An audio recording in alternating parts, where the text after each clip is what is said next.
দুদিন আগে জম্মুর উধমপুরে বিস্ফোরক পদার্থ উদ্ধার করেছিল জম্মু পুলিশ। নববর্ষের আবহে সন্ত্রাসবাদীদের বড় কোনো নাশকতার ছক ছিল বলেই মনে করা হচ্ছে।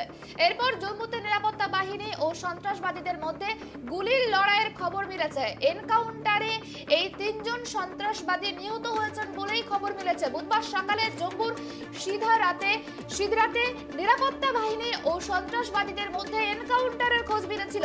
পুলিশ জানিয়েছে আজকের এই এনকাউন্টারে দুজন থেকে তিনজন সন্ত্রাসবাদী জড়িত রয়েছে।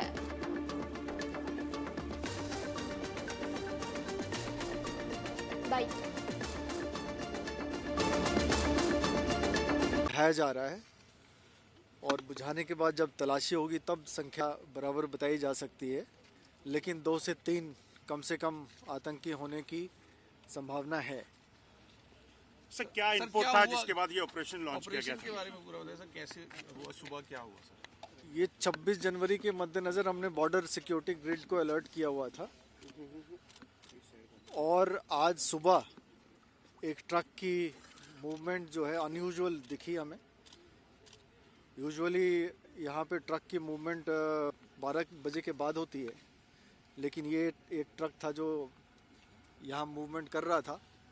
जो हाईवे क्यूआरटी है उसने ये अनयूजुअल मूवमेंट को स्पॉट किया और उसका पीछा किया। जब ये सीधरा नाके पे पहुँचे तो उसको रोका गया और ड्राइवर को नीचे बुलाया गया। ड्राइवर नेचर्स कॉल के बहाने नीचे गया और वहाँ से भाग खड़ा हुआ और उसके बाद ट्रक की तलाशी शुरू की गई।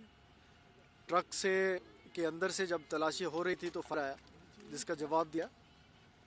सर ड्राइवर एब्सकॉन्डिंग है, उसकी तलाश के लिए सभी एसएचओज को, सभी सिक्योरिटी फोर्सेस को मैसेज दे दिया गया है।